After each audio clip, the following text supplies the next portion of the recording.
আসসালামু আলাইকুম ওয়া রাহমাতুল্লাহ। মাই ডিয়ার মেরিটোরিয়াস অডিয়েন্স, আমি মেহেদী হাসান মারুফ আজকে আপনাদের সামনে হাজির হয়েছি ইংরেজির খুব গুরুত্বপূর্ণ একটা টপিক সাফিক্স প্রিফিক্স নিয়ে আলোচনা করতে।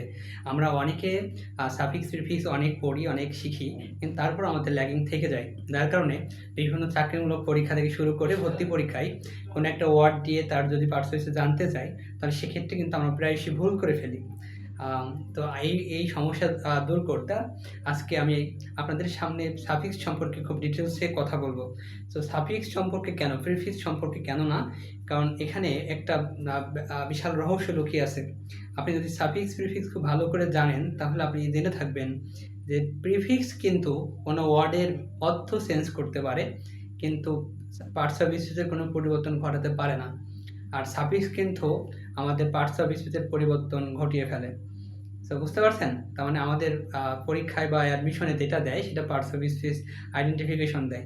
এজন্য আমি আজকে সাফিক্স নিয়ে ডিটেলস আলোচনা করব, যে কোন সাফিক্স কোন ওয়ার্ডের সাথে যুক্ত করলে সেটা নাউন হবে, সেটা অ্যাডজেক্টিভ হবে, সেটা অ্যাডভার্ব হবে, সেটা ভার্ব হবে। সো আপনি যদি এই কয়েকটা খুব ভালো করে জানেন, তাহলে কিন্তু ইজিলি দেখার সাথে সাথে আপনি পরীক্ষায় আনসার করতে পারবেন। সো একটা ওয়ার্ড দেখবেন, তার সাফিক্স হিসেবে কে ব্যবহার হয়েছে সেটা দেখে বলে দিবেন যে এটা অ্যাডজেক্টিভ নাকি এটা নাউন। সো আসুন আমরা দেখি। এখানে সাফিক্স দ্যাট ফর্ম নাউন, তাহলে এই সাফিক্সগুলা আমাদের নাউন তৈরি করে। তো কি কি আছে দেখেন, ইয়ার, ওয়ার, এয়ার। কোনো ওয়ার্ডের শেষে যদি আপনি এগুলো দেখেন, যেমন নেস, ইয়ার থেকে বলতে পারি টিচার, তাই না? টিচার হচ্ছে অবশ্যই নাউন। তারপর আমরা বলতে পারি অ্যাক্টর, তারপর বেগার, তারপর বলতে পারি নেস দিয়ে কি বলতে পারি, কাইন্ডনেস। কাইন্ড মানে অ্যাডজেক্টিভ কিন্তু, দয়ালু, হি ইজ ভেরি কাইন্ড। আমি যদি বলি কাইন্ডনেস, তাহলে এটা নাউন হয়ে যাবে, অ্যাবস্ট্রাক্ট নাউন, তাই না? তারপরে মেন্ট, ডেভেলপমেন্ট, তাই না? শন, ডিফারেন্সিয়েশন, অনেক কিছু হতে পারে। তারপরে আমরা বলতে পারি purity, surety, difference, friendship, boyhood, হ্যাঁ, উইজডম। তারপর আমরা বলতে আইডিয়ালিজম। তারপর বলতে পারি যে আর্টিস্ট। এই আইএসটি থাকলে এটা বোঝায় কোনো একটা বিষয়ে কোনো একটা ব্যক্তি বিশেষ পারদর্শী, যেমন বায়োলজিস্ট বলতে পারি, কেমিস্ট বলতে পারি, আর্টিস্ট তো বলতেই পারি, তাই না? তো তাহলে এই ওয়ার্ডগুলো যদি কোনো ওয়ার্ডের শেষে, মূল শব্দের শেষে আমরা দেখি, তাহলে আমরা বলে দিব যে এটা কিন্তু নাউন।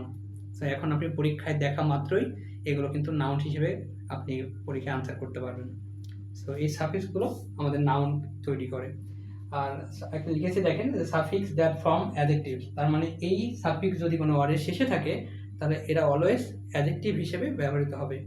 যেমন আমি লিখেছি ফুল, বিউটিফুল, ঠিক আপনাদের মতো। তো যাই হোক, জোক। লেস, আমরা বলতে পারি কেয়ারলেস, তুমি এত কেয়ারলেস কেন, তাই না? আমরা বলি তো মাঝে মাঝে।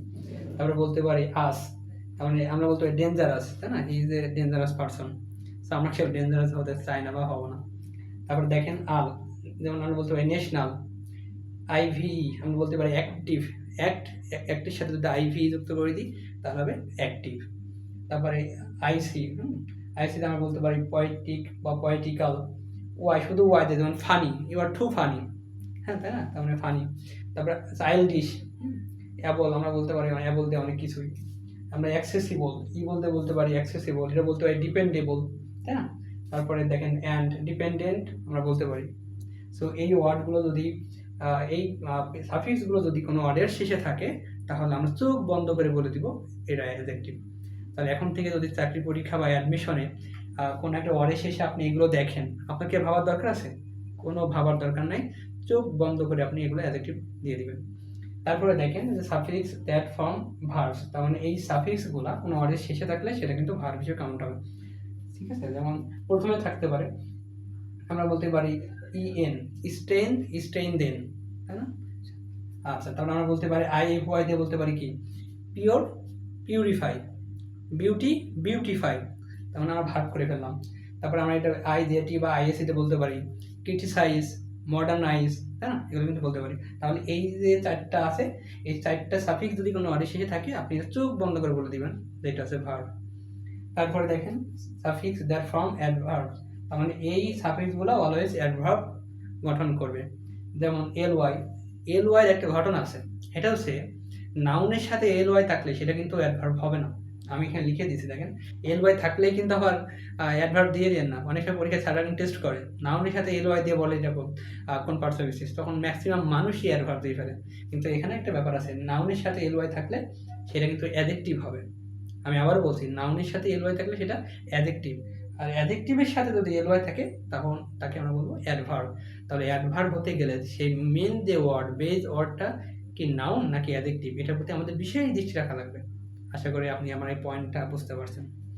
তারপরে দেখেন ওয়াইজ, হ্যাঁ, ক্লকওয়াইজ, হ্যাঁ, আদারওয়াইজ, এগুলো ওয়ার্ড, ব্যাকওয়ার্ডস, আপওয়ার্ডস, তো এই শব্দগুলো থাকলে আমরা বলবো এটা হচ্ছে অ্যাডভার্ব।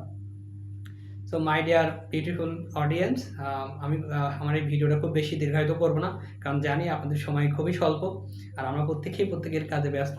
তারপরেও অবসর সময়ে আমি হচ্ছে আপনাদের নিয়ে ভিডিও তৈরি করতে আমার ভালো লাগে। আপনাদের কিছু মানে জানাতে পেরে, আমি নিজেও জানতে পেরে আমার খুবই মানে ভালো লাগে এই কাজটা। এই জন্য আমি এখন থেকে খুব নিয়মিত আপনাদের সামনে ভিডিও নিয়ে হাজির হব, এবং ইন্টারেস্টিং ভিডিও নিয়ে হাজির হবো, যেন আপনাদের খুব কাজে আসে, কারণ প্রত্যেকের সময়টা খুব ইম্পর্টেন্ট, তাই না? সো আপনারা আমার জন্য দোয়া করবেন, আমিও আপনাদের জন্য এবং আপনাদের পরিবারের সকলের জন্য দোয়া করি। আল্লাহ আমাদের সবাইকে ভালো রাখুক। সো আজকে আর কথা না বাড়াই, wish you all the best. আসসালামু আলাইকুম ওয়া রাহমাতুল্লাহ।